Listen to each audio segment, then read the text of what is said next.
last year we had someone, which is lovely, order, I think it was 4 or 5 albums, and it had every single photograph from the wedding. Like Wow. literally that, yeah. They wanted every single photograph. So it was like the morning prep, and then there was the ceremony one, and Hmm. then there was the reception one, and then there was the dancing. Is that? Hmm. Yep, Yeah. it's all of them. But they wanted every single photograph, which was like amazing for us because they were like they couldn't decide. And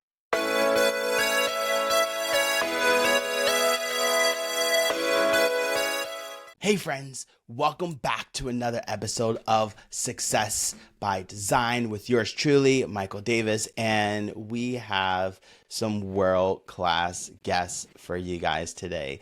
So Dom and Liam from York Place Studios is here to join us, and when I tell you that a lot of photographers claim to be documentarians, these two are the definition of what documentarian photography and videography looks like. They have been working together since 2006, photographing weddings all throughout the world, based in UK, winning awards, and really just focusing on those small moments and not staging things and coming up with creative stories and imagery. And I'm excited to have you guys. Welcome, Dom and Liam. Oh, thank you. thank you. Just- Yes. Thank you, Mike. Thank you. Not a problem. I mean, listen, you guys do the work. All I do is just talk about it, right? Brilliant. Perfect. So tell us about yourself. Tell us a little bit about, your company, how you guys got started, what led you down here as like a brother and sister duo. Yeah, so we started, as you said, in 2006. We originally bought a studio in Scarborough, which is where we were living at the time. Not with the idea of doing weddings as such. It was just No. anything creative in that kind of in the studio itself and other forms of photography. So we at that time we did everything, didn't it? It was mainly portraits at the time. That was like where I first started kind of getting our bread and butter, and that's what the studio was before. So it was kind of like portraits just seemed a natural fit. And then, but to be honest, it was anything that could pay the mortgage. It was like, jewelry or some still lives, and a lot of commercial work. A lot of commercial work, yeah. But it was only like we got asked to do weddings, and we were just like, okay, yeah, let's do it, let's give it a go.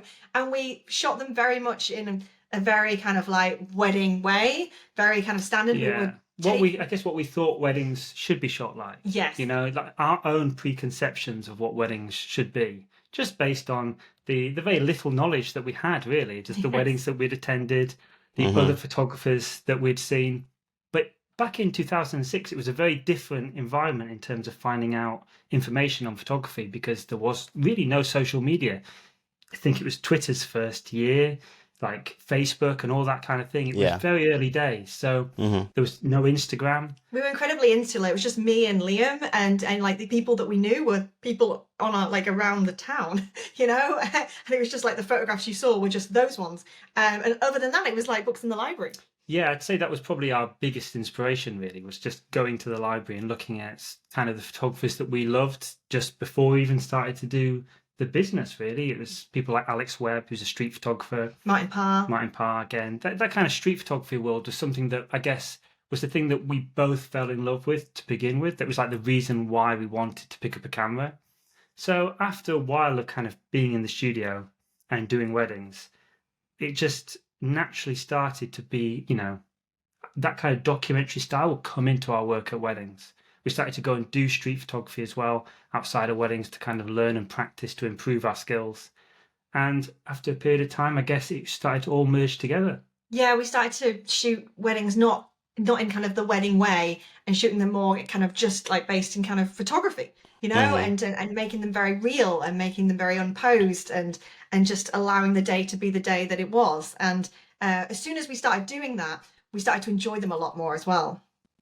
Gotcha. I love it. So when did that shift change, right? Because you said when you started photography, you started doing a whole lot of different stuff, commercial, jewelry, like you said, anything to pay the bills, right?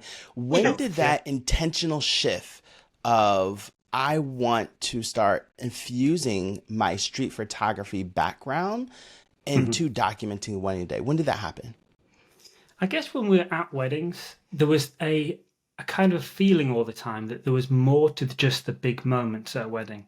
Because when everybody thinks about weddings, they think about the getting to a dress, the ceremony, the speeches, the cutting of the cake, first dance. They're like the big beats that happen throughout a wedding day. And if they're in the schedule, everybody knows them.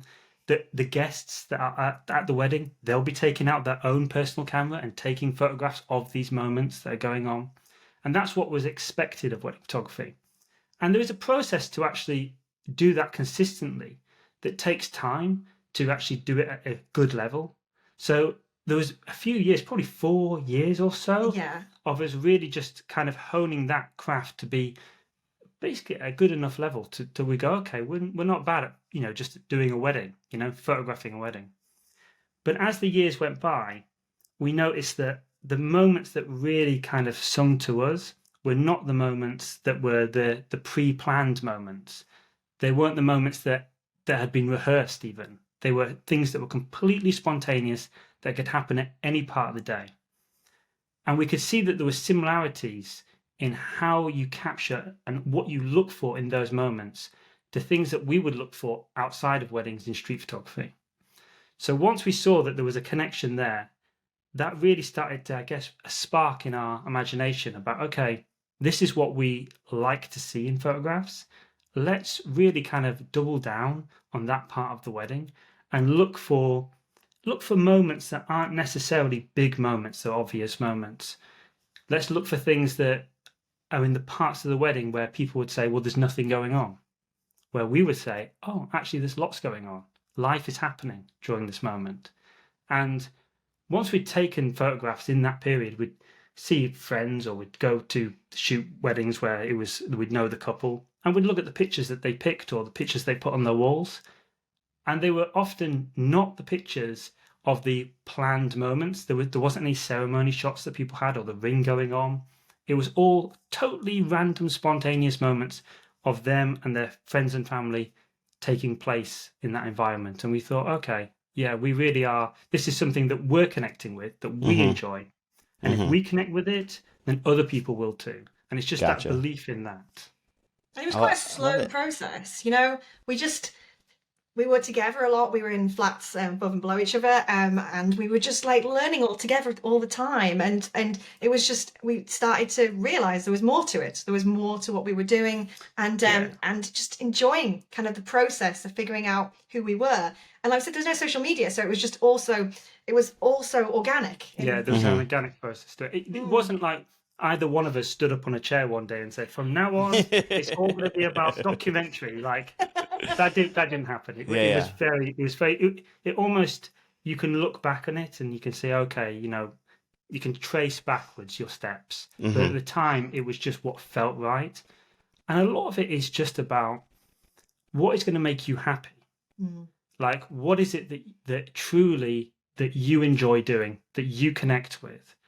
Because you want to have, 2006 when we started, that's a long time ago now. So if you want to have kind of longevity in any industry, weddings or anything else, you need to really like love it and be something that is kind of in some way fulfilling to you, and that you just think, yeah, this is something that I connect with and believe in.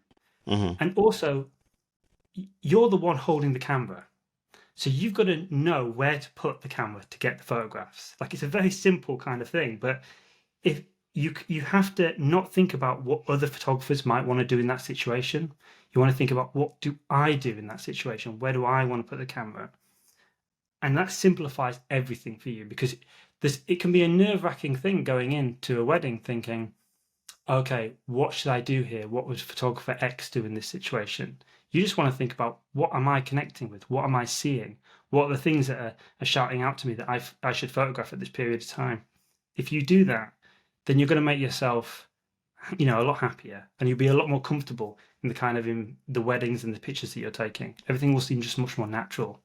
Gotcha. More passionate, because you feel like comfortable going into, like you're saying, like you feel comfortable going into a wedding, and you feel comfortable that you can provide what your couples want because your couples want what you do, and that way that it's a win-win situation. Sure. So it was a kind of a slow kind of process to get to there, but we're really happy with what we shoot now and have been for a long time, and when we were writing the book, we wanted to have something that we wanted to kind of share kind of what we do and kind of how we do our process, because if you can do a wedding and just be really, really happy doing it, then it's just a win-win. It's just you go into a relaxed state of mind and you're not thinking, what would photographer X do? You're thinking, what would I do? So you guys are like, just the way you talk, I'm like, I can listen to you all day, right? Like this whole philosophy, like this philosophy on seeing people and seeing those small moments and making those moments like huge, right? And I just want to rewind a little bit, because I have a lot of street photography friends, and I see right where it comes from, right? And so I'm curious as to, like, how did the street photography start, right? Because you said there wasn't a lot of social media back in 2006. You guys are trying to figure this out, all on your own. And street photography has played a pivotal role, and I know it's allowed you to see people, but how did you even get there? I guess it's about visual connection. So when, like we said, we go to a library, that was our way of being inspired. Like, or kind of old-fashioned now, I guess, but that's what it was. We love books, though. Yeah, and we still get books and buy books all the time. We do. We have, like, at our studio, we have books. At both our houses, we have books, because they're inspiring to us. And actually seeing, photographs on pages as well, it has a lot of weight to it. But that's where we saw a lot of the work that we loved. Sure, and looking at those images, like a lot of the street photography work that we see, it kind of at first seem mysterious to us, like exotic. Where are these places? How did these things come together? Had a magical quality to it that seemed almost impossible for us to ever imagine being in that environment or those things coming together. So, but we connected with it. So that is something that somebody was seeing, and what they're seeing, we're connecting with. So we just thought, what we're going to do is that we're going to do it ourselves. Not with the any kind of notion of getting to that level, It's even now it feels impossible to me to some of these photographers. But I wanted to kind of try to learn that visual language, because it connected with me. Therefore, I felt like in some way I understood it. And visuals, like, it's all about language. It's just a visual language. So if you could read the image that we're seeing in the pages, then maybe we can also start to speak that language too. But we needed to put ourselves in that situation. So we would go to different places. We'd travel all over the world. We went to Cuba and Sri Lanka and Japan, loads of different places, and put ourselves in that environment just to try and learn. It was almost like a workshop to us, a live workshop where there was no teacher as such with us, but we had the learnings of previous photographers in their pictures. So we could think about, try and deconstruct those images and see what they were doing. And maybe there was something in there that we could do too, put ourselves in that environment. And we learned so much. It was almost like a crash course in some ways every time we went. And as soon as we went back to shooting weddings, we noticed that we were taking images that we would never have taken before, because of the difficulties and the difficult situations that we put ourselves into. For example, if you're going to take photographs of people on the street, you have no license to do so. At a wedding, people somewhat sign up to the idea that you are a photographer, you're going to be taking my picture. On the street, you're just some stranger, some dude with a camera. So it's like, okay, how do I overcome getting closer to people? Because photographers, especially documentary photographers, tend to have this kind of notion that we're invisible. We're not invisible. We're very much here. People can see you. You can be discreet, but you being there changes the atmosphere of what's going on in the room. So you've got to understand your own presence, what you're bringing, your energy in that scene, and how you're feeling. Start to feel how people are reacting to you in your presence, and understanding about distance, about how close can I get, what's the right situation for here. So that was kind of a big thing, because if you can get close to people on the street, then a wedding, getting close to people, it's a doddle. because you've learnt the skills in a kind of hard environment to be able to do that. There's also things that we learned that, for example, when you go out on the street, there's everything to photograph, but there's nothing to photograph. It's all about, okay, there's no assignment, there's no pressure even really to take a photograph. It's just, so you've got to try and find something that's going to call to you in that moment. And a lot of that we found about trying to make the world smaller in that case, to give yourself some kind of direction about how to find photographs in the world when you go outside. And then the flip side of that, being at weddings, was actually about trying to make the world bigger and seeing more opportunities. So we kind of, there's a link between the two that allowed us to kind of see more opportunities at weddings. It also really helped us to harness spontaneity, because that was something that spontaneity is a really important part of our work. And the idea of being able to harness the spontaneity at a wedding in the same way as you can on the street was something that was really important to us. So by going out and kind of training our brain and going to the streets, it was able to then see moments faster and getting into the right position before it actually happens. That's key in photography. Like, you can't be, if you see something from far away, you're not going to capture it correctly. So you need to be in the right place. So it was giving us that opportunity to kind of harness the spontaneity. It's like sensing the chemistry of the image coming together. Exactly. And then reducing the lag time between that initial kind of observation and being in the right place at the right time. Because otherwise, you're just, relying too much on being lucky. Yeah. And being lucky, I mean, we just don't get lucky enough at a wedding when you're being paid. You have to 100% be like, okay, I need to figure this out so that I can consistently take images throughout the whole day. Yeah. I want to thank you for taking us on that journey, right? Because a lot of people, they see you now, right? They see your work now, and they see the amazing stuff that you do and the moments that you capture. But as photographers, it's in order to grow, I'm a process person, right? So I'm like, how did we get there? And I think that entire journey of you talking about your seeking knowledge and information, and you use the word mysterious, right? and I can see that in your work and the stuff that you show, that you bring out that mystery and you uncover those stories and those little moments. And it all started from being curious.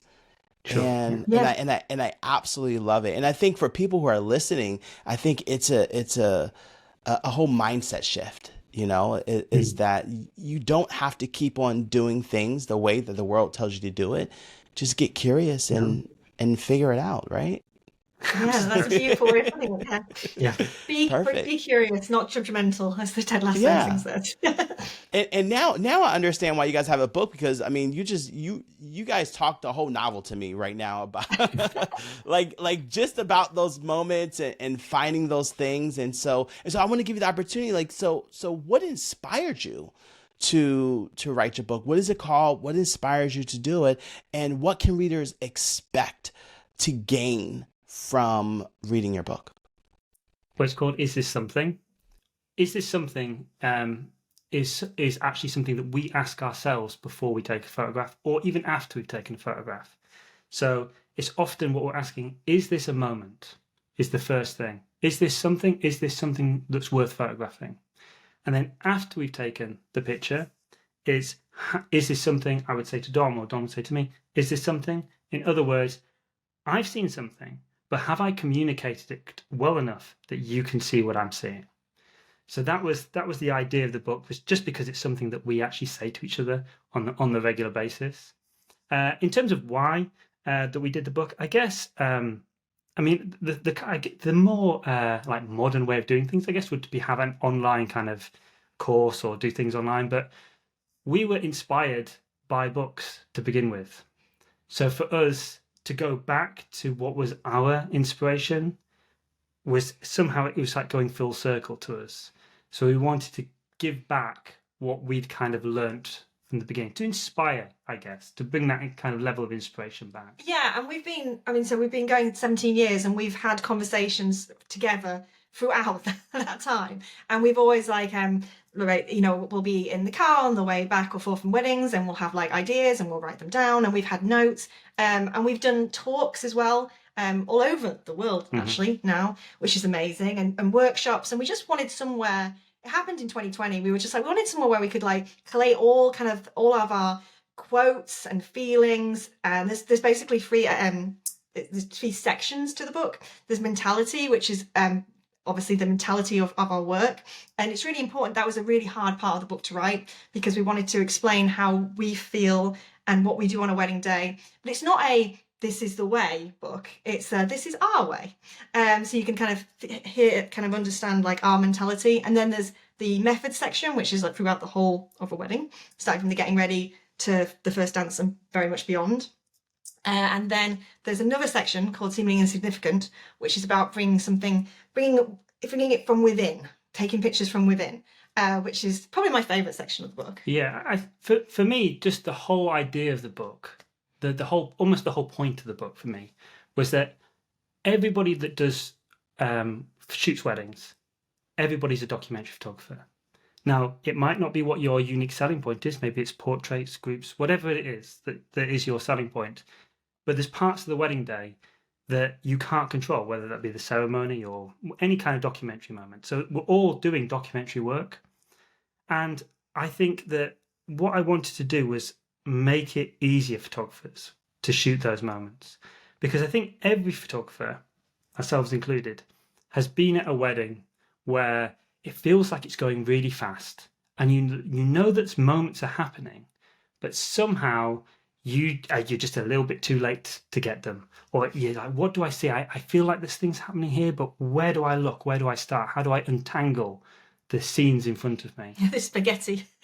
And also, I'm sure most photographers as well have been in a situation where they've been in the zone. And everything that they see, they're taking pictures and you're like, yeah, that's great. Gold. You can't miss. Just nothing but nets the whole day, right? So when it's like that, that's a kind of a beautiful place to be in. And we wanted to write the book so that more people can get in that zone and feel that kind of nice, comfortable way of shooting and understand what it is that they're seeing in front of them and how to break down images to be able to do things consistently and not just rely on things coming to you, how you can be more proactive in a scene that's just totally chaotic. You're not going to control anything directly by asking anyone to do anything, but you're going to look for things that you can control and work a scene through that. Yeah. Because it's a contact sheet. There's lots of contact sheets in the book as well. So you can see the finished picture. But what we've always liked is seeing like the note taking before the finished picture and a little bit after as well, and how the image came together. So you can literally see the contact sheet of the process of the photograph, which kind of like the kind of the sketching of it. And you're like, oh, this is what the idea was and this is how it was finished. So in each section of the method, you can see our thought process essentially through a contact sheet. I think I just added a new book to my library. Thank you. As I'm listening to you talk, I'm reminding about the central theme of curiosity, right? The title of your book is This Something. You're being intentional about going to a library and seeking out things and asking those questions. And I think it's a reminder for other photographers to say like, hey, it doesn't matter how great you are, how good you are, if you're just starting today or if you've been doing this for 20 years, like asking those questions makes you better. Like asking those questions makes your clients' lives better. Right. And so I absolutely love, you bringing in and keeping 17 years of curiosity. Like that's a long tenure. That's amazing. So kudos to you guys. I would love to hear about, a particular moment or a challenging moment on a wedding day and how that question of curiosity helped you overcome those challenges. I think for me, the most challenging thing, well, maybe one of the most challenging things, is when you see a piece of the puzzle, and it's very strong, and if you stay with that scene, that you are going to hopefully get something, but you can't see the other piece of the puzzle right now, and you have a lot of other things to photograph. There's other responsibilities that you need to go and photograph. but you're pulled creatively to trying to get this picture that you believe is going to be a killer picture. So it's understanding. And for me, like maybe at the start, I'd just walk away and leave it. And then there was a period where I'd stay with it too long. And it was trying to find that balance of, okay, I'm going to think about what is going to work with this. And I'm going to look around and I'm going to keep my eyes open for a particular thing that will work with this. And then if that piece can go near that other piece of the puzzle, then I'm going to complete it. There's an example in the book that we have where there was I walked into the venue for the reception, and there was a photograph of an elephant on the well, it was actually a painting of an elephant on the wall, and I thought that was really unusual to have at a wedding, really interesting. But and I thought maybe there's something I can get with this, but what, but what could there be? Could somebody be dressed in a certain way that could go with it, or a safari outfit? Yeah, maybe something, right? But I thought, okay, now I could have just stayed there and waited, but instead I thought, okay, this is a piece that's interesting to me, but I'm going to walk away from it and just remember about it. And then about 45 minutes later, the children were in the photo booth area, and one of the children put on a zebra kind of mask, and I thought, wow, okay, that and that go together really well. Yeah. So at that point, I just followed that child everywhere. And I can't tell him where to go. And in the book, we explain the process of like near misses and mistakes that I almost missed it entirely, the picture, by not anticipating quickly enough. But how that sticking with it and trying to take photographs around him, understanding that this moment is not going to last forever. It has a very short period of life. Therefore, I'm going to stick with it and hope that those two things come together. Love it. I think for me, it's about kind of very much trusting your instincts as well, and kind of accepting that sometimes you have to leave a scenario to get something else. So for instance, there's a picture in the book of we call it the bride tribe. So essentially, the bride was in the pub, and when I first started, I would have definitely stayed with the bride, and walked out with her, and because I would have been worried about missing something that was inside. I wasn't worried that something was missing inside the pub. But instead, I walked out of the pub to see what was around, to see if there's anything I could capture. And also, I was listening, and I could tell they were going to be leaving soon. So again, being curious and thinking, okay, what is outside? So I had a look outside, and most of the time, there won't be much going on. This time, there was a hen party, which was pretty amazing. And there was obviously a bride-to-be and her little bride tribe.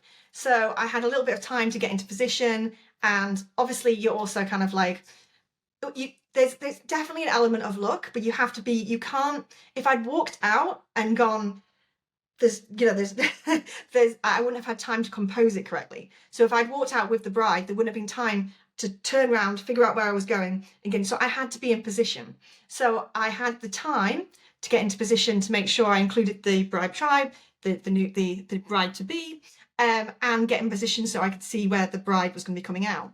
And then yes, there's an element of luck then of her coming out on her own, which in the case of this picture, they did. And I was, quietly praying to, oh please, let it would come together. Thanks to the photography gods that it would come together. Yeah. But if I had come out at the same time, there's no way I could have got it. So I think just like trusting yourself to leave a scenario because you're like, I'm done in here, and then going out and seeing there's anything else, and then having the time to compose it. Because as Liam was saying, when you say like, is this something? Is this something only works if you've composed it correctly. Yeah. And composition is the language of storytelling. So you have to compose it correctly for people to understand what you were trying to say. So in the case of zebra and elephant, zebra boy and elephant picture, if it hadn't been composed correctly, and you can see from the contact sheet actually the ones that didn't work, you can see that as much as Liam really, really wanted it to, when the boy on the zebra mask and the elephant were in the wrong place, it didn't work. It fell to pieces, the picture. And it was the same if I hadn't been in the right position for my bride tribe. As much as I would liked it to have worked, it wouldn't have done. So I think kind of like, trusting your instincts. I love it. Thank you guys for sharing. So so I was born in 85, right?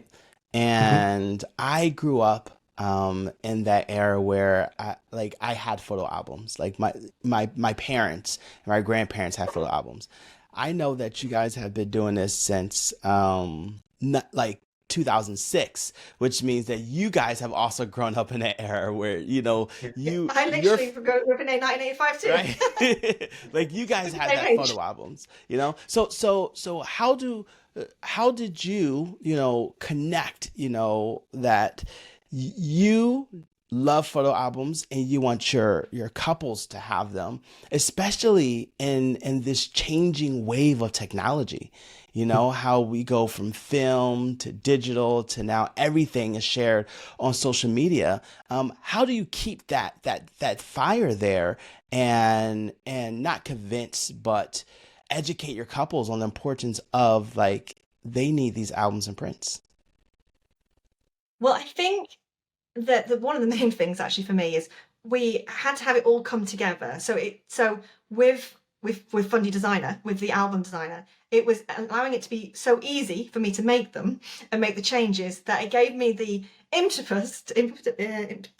impetus to actually make them.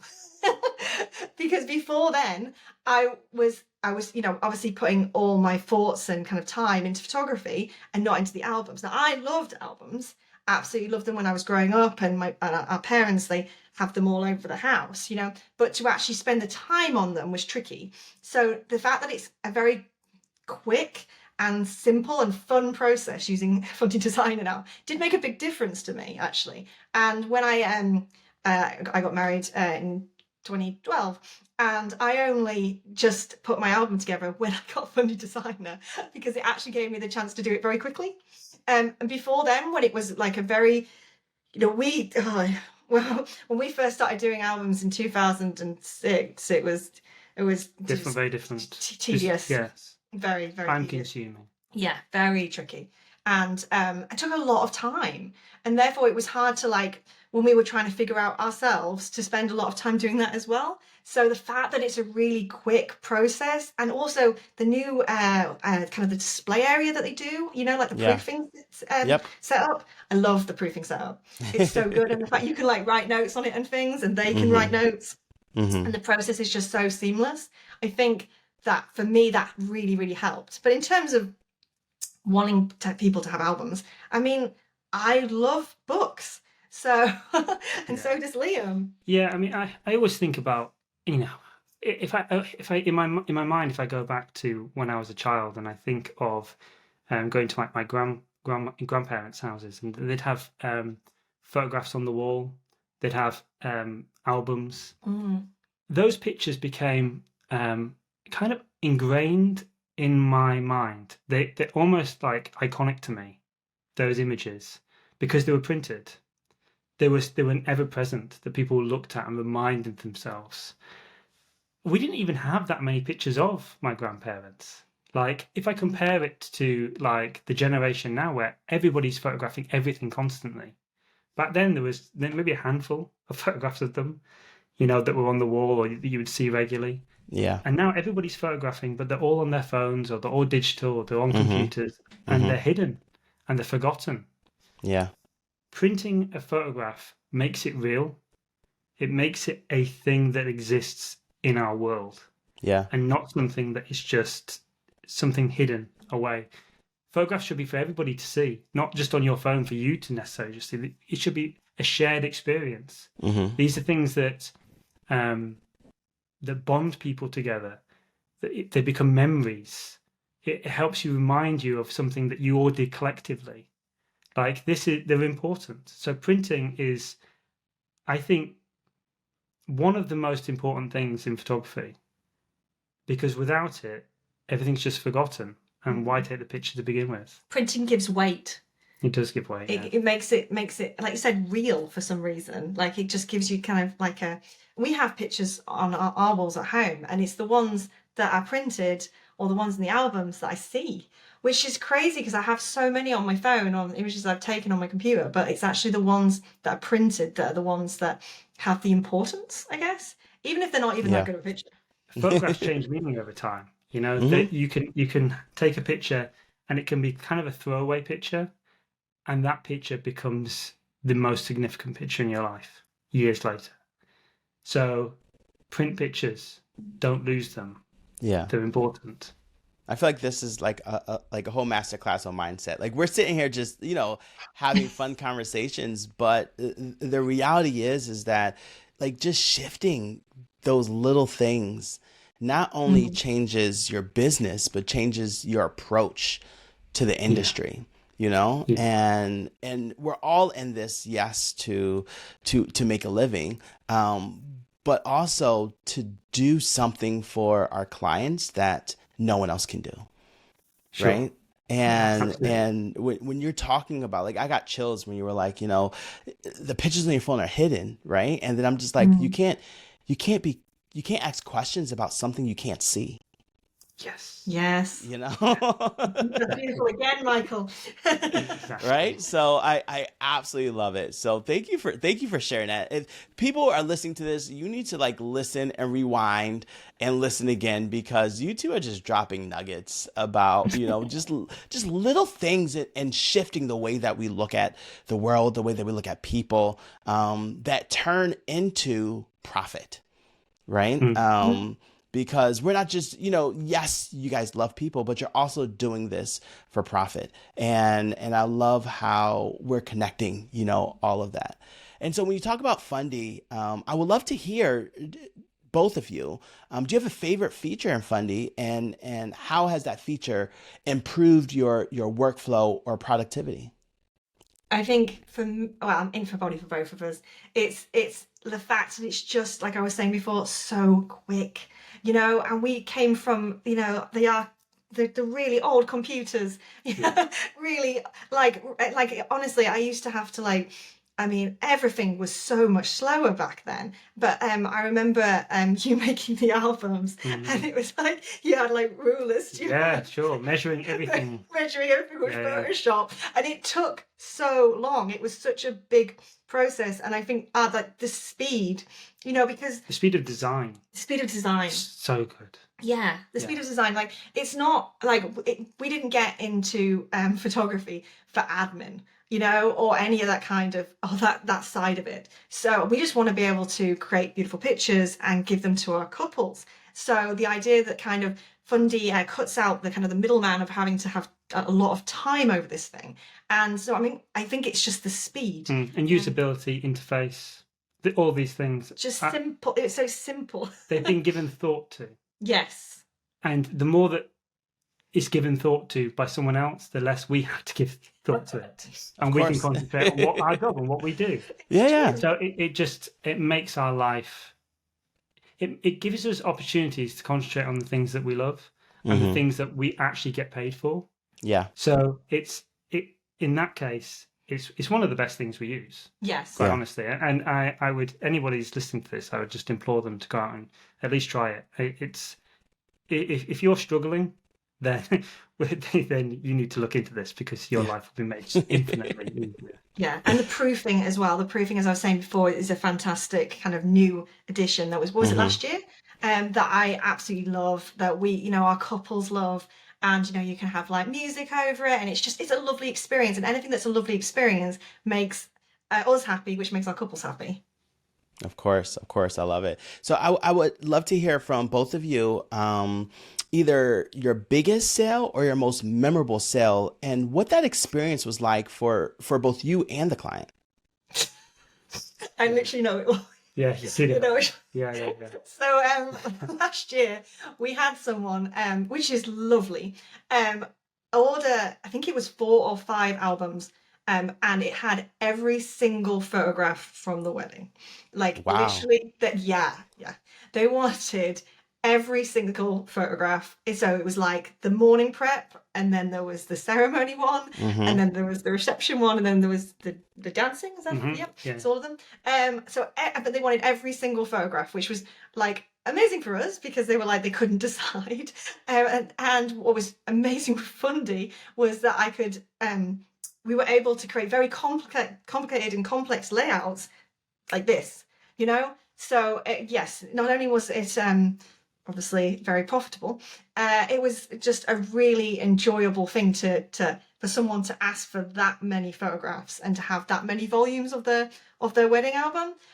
So yeah, It's a pretty special thing looking at it. Mhm. It really, like, it's not often that you see wedding albums, there's usually one and you look through it and chosen photographs.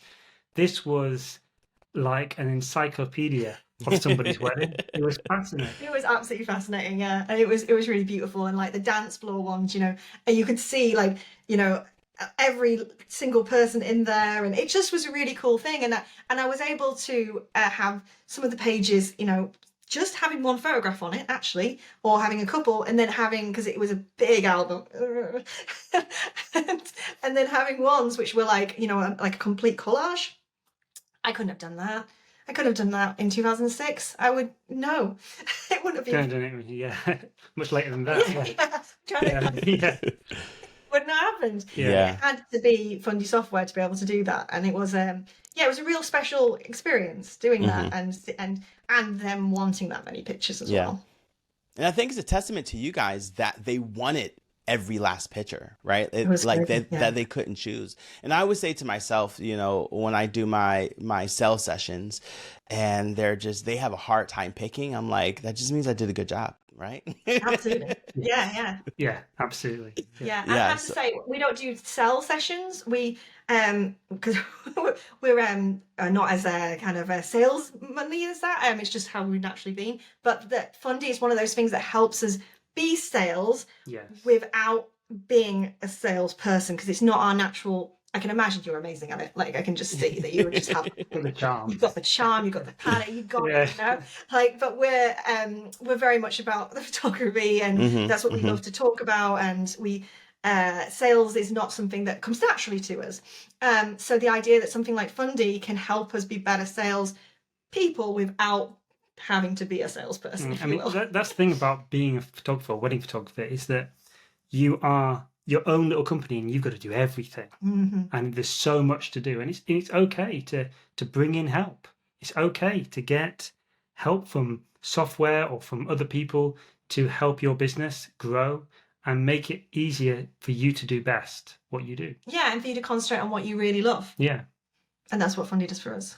Perfect. I love it. And on that topic about giving people permission, like giving our listeners permission to bring in help to help your business, Fundy has created a whole new app, right? They created a whole new platform to help people with social media, the social design app. And so I would love to hear your experience with it and how it has improved your own social media and what the future of the social media looks like for you guys based off of using tools to help your business.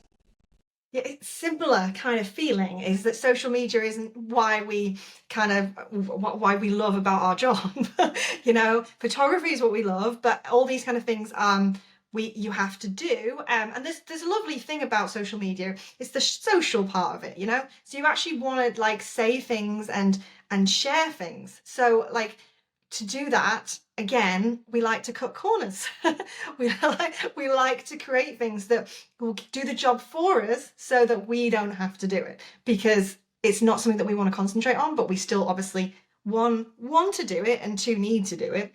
So very much so, yeah. Very much so. And so having a social media presence is really important. So having something that does it for us, again, amazing. Automation kind of like apps, what we love, really. Yeah, anything like that. Anything like that. Yeah. Anything where we can concentrate on, writing books, doing our workshops, doing photography, all this stuff is what we love to do. And we love to teach and educate and take pictures. And the other thing, the admin side, social media, like making albums. We have to do it. We have to do it. We all have to do it. But the fact we can have a helping hand. Yeah. Anything that can save time, that has good usability, that allows us to get the job done better than we were imagined it being done and quicker than we thought it could be done, can only be a good thing. Because if you want to, again, be in the industry for a long period of time and you want to do the things that you love, let's find things to help us do that. Yeah. I love it. I love it. So I have two more questions, and then we're going to jump into the rapid fire round. So the first one is, who has been your greatest influence or mentor in this industry, and what's one valuable lesson that you learned from that person? I think in some ways, being a duo. Oh my God, that's what I was going to say too. Yeah. I was going to say you. I think it has to be each other. Like I Okay. think having somebody that you work with that you can bounce ideas off on a regular, like nothing can be more inspirational than that. Yeah. I can't believe that's And exactly what I was going to say. there we go. Word for word. Because, he's the one that I will turn to talk about the images. It's been, 17 years of us of doing that together. And I can't imagine like that connection and understanding together. Like it would, there isn't no one else who's influenced me more or inspired me than the person that I shoot with, every weekend in the summer. Absolutely. Yeah, I think also just people always think about like inspiration being in the field that you're working in, but being inspired happens all the time. Like Mhm. it happens from the people that you know. It can come from your family. It can come from just being outside and living. Like that is meeting people, having calls like this. Anything can be inspirational that you can bring to your work. Um, just in a pure photography sense, though, I mean, outside of like ourselves, Yeah. you'd have to look at the great street photographers of Alex Webb or Tony Ray Jones or Martin Parr, Harry And Gouillet. Gruyette. Yeah. All of these guys, incredibly inspirational to us. They're the people that we learned from to begin with. They're the people that inspired us to pick up a camera. They're the ones that every time they have a new book out, I'm excited to see it. I'm excited to see their new work. That's the kind of stuff. But inspiration comes everywhere. Yeah, I'd say like comedy and kind of humor is something that's really inspirational to us as well. Yeah. When we love, particularly we live in the flats above and below, where we used to watch like a lot of like comedies together, and we love to laugh, and we love to create photographs that are funny, that kind of like that will make each other laugh. Mhm. So we'll try and take photographs that we enjoy taking that amuse us. Sure. So Yeah. I'd say that, inspirational kind of comedy is another thing. Yeah, like visual comedy. This Visual comedy, yeah. yeah, like there's a filmmaker called Jacques Tati, who is probably not that well known, but he's. I mean, if you look at his work, you'll see similarities to the kind of things that we do. But even like any kind of visual comedy, whether it be like going back to something like Charlie Chaplin or Yeah. Hugely, you can't. You can be in animation. Something I love, the Pink Panther. The Pink Panther can be inspirational. Yeah. And kind of the way that it does visuals, Yeah. and how they put things together. That can kind of seep through. Or observational comedy, like Seinfeld. We used to Sure, love, yeah. anything where like he's talking about like day-to-day life and pointing out kind of the absurdities in it. That really rings true with us, and we enjoy doing that at a wedding too. So yeah, we have lots of kind of a mixed inspirational kind of like, it's not simply, in fact, it's not really a wedding photographer as such, other than ourselves that inspired each other, because I guess that's natural to be inspired by each other and then inspired by the things that you connect with and then you enjoy. Perfect. And this is a perfect segue into our final question before we jump into the rapid fire is, what advice would you have for aspiring photographers, aspiring wedding photographers? What advice would you share with them? Shoot. Get out there and take as many photographs as you possibly can. Don't worry about it being bad. Mm. It doesn't matter. On to the next one. And I'd also say just don't judge yourself in the moment. Don't look at the photographs that you've taken there and then. Don't stop to look at the back of your camera and have a look. Is it good or bad? It's gone. Shoot through the moment until it's over and then move on to the next, and just keep doing that repeatedly. You can analyze your work when you get home. Whilst you're there, just be present. Be present to the moments. Be present to the people that are around you. And trust yourself, what you see, how you see it, and just take as many photographs as you can in your life. And there will be a natural progression to the kind of work that you produce. And try and be positive. Like, it's really important on a wedding day to stay, and in the street, to stay as positive as possible. And we noticed when we were getting kind of like tired or fatigued on the street that our pictures started going downhill. So we were like, right, we need to keep up, keep positive, and start to understand that, you know, you can, there's moments and there's images everywhere. You just have to be in the right kind of mindset to see them. So I would say, like, staying positive as much as possible. We all have bad days, but like, try and stay as much as possible in the moment, stay positive, stay present. And I would say that's really the most important thing. And also to kind of try and cut out the white noise of this, like, there's so many different wonderful styles of photography out there. Try and look beyond just kind of weddings, and look at other photographers or artists or comedians or whatever landscape photographers, whatever you're interested in. You know, just look beyond just the wedding photographers, because that will then bring those influences into your own work, and will create something different and something that feels right to you. And as soon as you do that, as soon as you start shooting in a way that feels good to you, then the weddings will become a lot easier. Yeah, I love it. I love it. You guys have been like I said, I could talk to you guys all day. I could talk to both of you all day about this stuff. Chat along. Yeah, this is so much fun. So this is the next segment, the rapid fire. And as I told you before we started recording, I would love for you to answer the question about your sibling. Okay. So I'm going to ask a question, and Liam, I want you to guess what answer Dom would say, and Dom, same thing with Liam. All right. So so we're going to start with a fun one. Okay. If your life was a story, what would it be titled?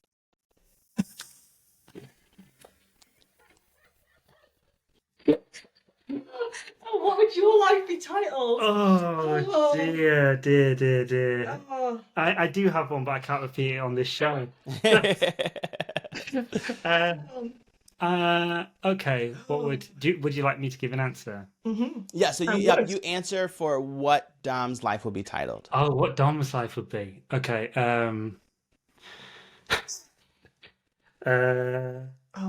I would say photographing unicorns. That is what I would say. That's fun. That's amazing. I love it. Be kind, be curious. Oh, that's nice. Thank you. Well, it's one of your main things. Okay. You always want to be kind. Yeah. All right. So what are your favorite lenses? So we shoot Fujifilm. So the most used lens for us is the 23mm, which is equivalent of a 35mm. That's for both of us. Okay. Yeah. Perfect. What time of the day are you most inspired?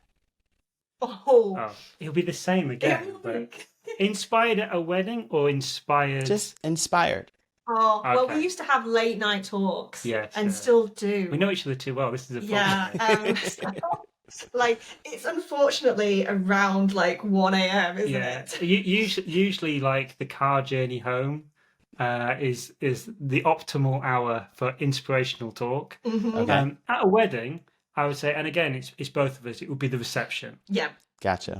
That's the bit where photographically, I think we're both in our element. Yeah, it's when there's nothing, the big beats aren't going on, and it's the small moments, and people are just being people, and we get to be curious, and that is our favorite time. So whatever time that is, it would be then. Yeah. Perfect. If you could win an Olympic gold, what would it be in? What would yours be in? What would yours be in? Oh, I know what mine would be in. Oh, really? If it could be anything. Yeah. What's my favourite sport? Oh, is that what you would choose? Yeah. Sure. Why not? It means I'm good at that sport then, or something. I guess. You want to be good at that sport? Yeah. I thought it would be kind of like not the way you speak was what I was going to say, but football obviously. Is which is soccer for the Soccer. American Yeah, audience. Yeah. Yours would be swimming, surely. Swimming? It's what you do most of the time. Do you like to swim? Yeah, I guess. Yeah. Yeah. I love that you went straight to like sport. Like it was just Well, it's Olympic gold. Yeah, right? I guess it could be anything. He said. Oh, it could be anything outside of Yeah, it Olympics. doesn't have to be sport. I thought it was an Olympic event. No, it could be anything, right? Yeah. However you answer is how you answer. That's fine. Yeah. Well, Okay, sure. I thought Beautiful. yours would be analogies. Oh, right, Because right. Liam is the best at analogies. Analogies. Like, Olympic golden analogy. yeah, Olympic golden analogies. Like, because our granddad was the same. Like, they just both of them have this kind of like these analogies. Liam's actually better, but they always amuse me and always have since I was like a little girl. You always have an analogy for me. Okay. I love Olympic it. golden analogy. There we go. All right. So, what is your favorite snack while working? Oh. I mean, I know the snack. I don't know if it's my favourite snack. You meant to be answering mine. Oh yeah, what's your favourite snack? I don't snack. Yeah, no. I'm not really a snacker. Well, yeah, well, there is one thing that I love more than any. Is it? Yes, I had it today. Did you? Yes. I mean, it's not a snack as such, but I make it a snack. I have no idea. Well, yours is chocolate, right? Yeah, anything chocolate. Yeah. Although I can't have it anymore. Yeah, I know, but I'm too old to get involved in that kind of business anymore. it's cheese. Oh, of course, cheese. Of course. It's cheese. I had it today. I don't know if people snack on cheese, but I do. Yeah, They do. So, my wife, and side note, my wife loves halloumi. I don't know if you guys had halloumi. She loves to make halloumi. So so she snacks on it. She just cooks it and eats it like a snack. So yes, you can snack on cheese for sure. Oh yeah, there we go. I probably avocado, guacamole, and chips. Oh yeah. Okay. I have an issue. You bring them out, I'm finishing the bowl. It's over. That's what I'm like with cheese. I love it. I love it. This is fun. So what would be each of your spy names? Oh. A spy name. What would your spy name be? I don't like that look on your face. Spy name. Okay. 0023. Did you just use the 23 legs? What? The 0023. I don't know. Just so many ideas, but all of them terrible. Okay. Okay. 00 talk. Okay. Talker? I don't know. Literally the worst spy name of all time. 00 Talker 100% gets killed in the opening scene. Cannot keep secrets at all. God. Awesome. So what print product makes you guys the most money? What print product? Print product. Print products. Man. I mean, probably just the normal prints. I think albums. It depends which year. Yeah, it depends which year. It's pretty close actually between albums and just standard prints. Yeah.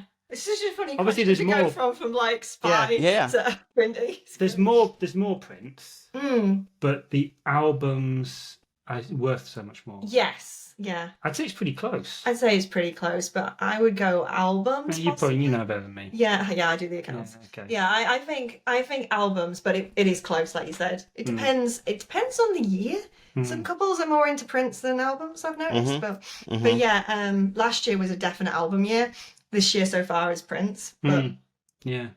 Although the albums they come later. Sometimes they sneak up around Christmas. Yeah. So Yeah. you're thinking you're having a print year, and then albums albums come come through.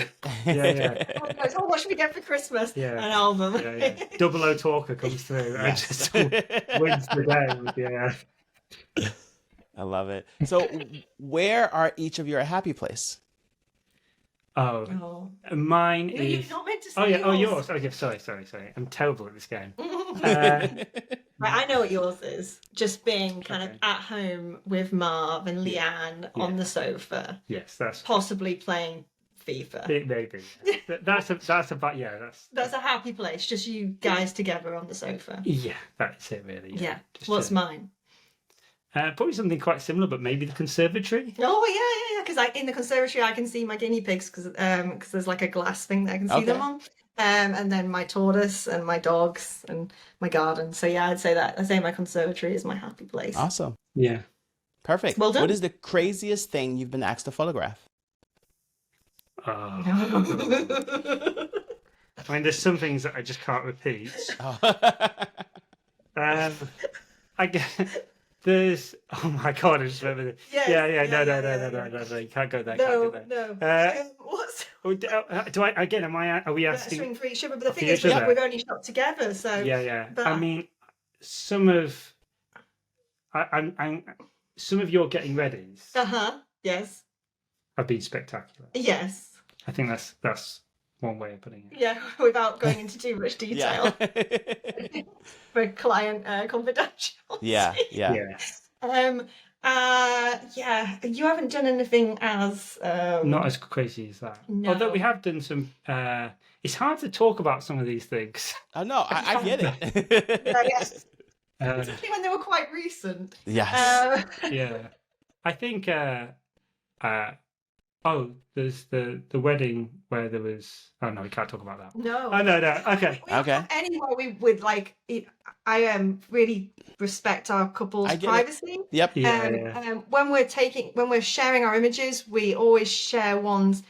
There's never anything particularly, really, really private in that way. Mm-hmm. So we've never actually shown anything that's too we wild.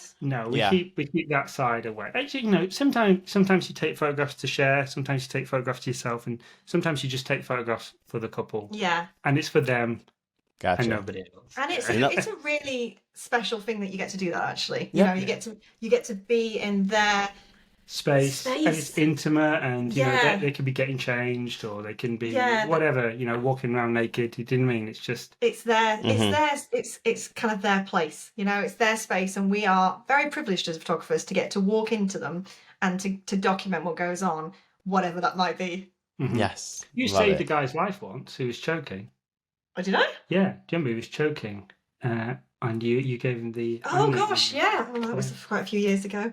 Wow, yeah. Yeah. No, there's things that you get to see or be a part of, or the venues you get to go to. I mean, it is sometimes you would go somewhere and you're like, oh, we would never be in this place. You see things like people have like the Beatles signed, like actual framed pictures, and you're like, wow, like real like memorabilia that you would never get to be privileged to see because it's in someone's got I remember one person had a Martin Parr signed print. Do you remember? Like an original. Yeah That was amazing. It's cool. Perfect. So I have 2 more questions for you guys. So answer it for your sibling. What is one thing in your career that you are most proud of? I'm going to say for you, the book. Just because you said something similar the other day. I did. That indicated that. Yeah. You were so proud of it. So I think for you it will be the photographs. There were some other photographs that you're really, really proud of, that we love, that are on like the homepage or whatever. I'm going to say the photographs, the ones that were like. I think so.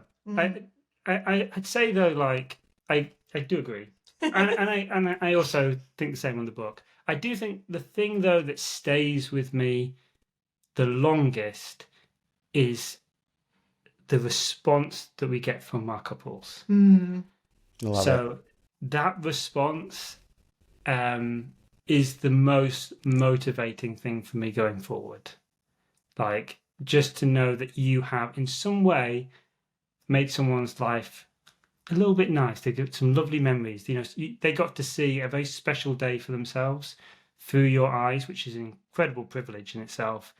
And you've delivered to them something that didn't just meet their expectations, but it exceeded their imaginations.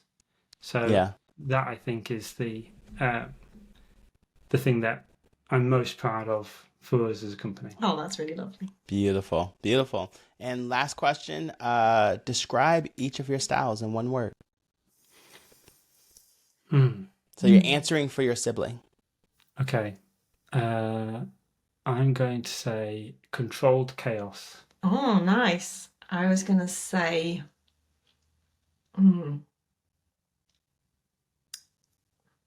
Be kind. No. Okay.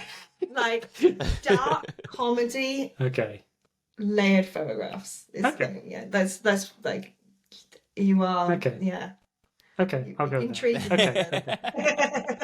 Perfect. I love it. So as we wrap up, I want to give both of you the time to just share with our listeners how they can find you, how they can work with you, how they can learn from you, and also how they can get their hands on your book. So I want to give you guys the space to share anything that you guys want to talk about.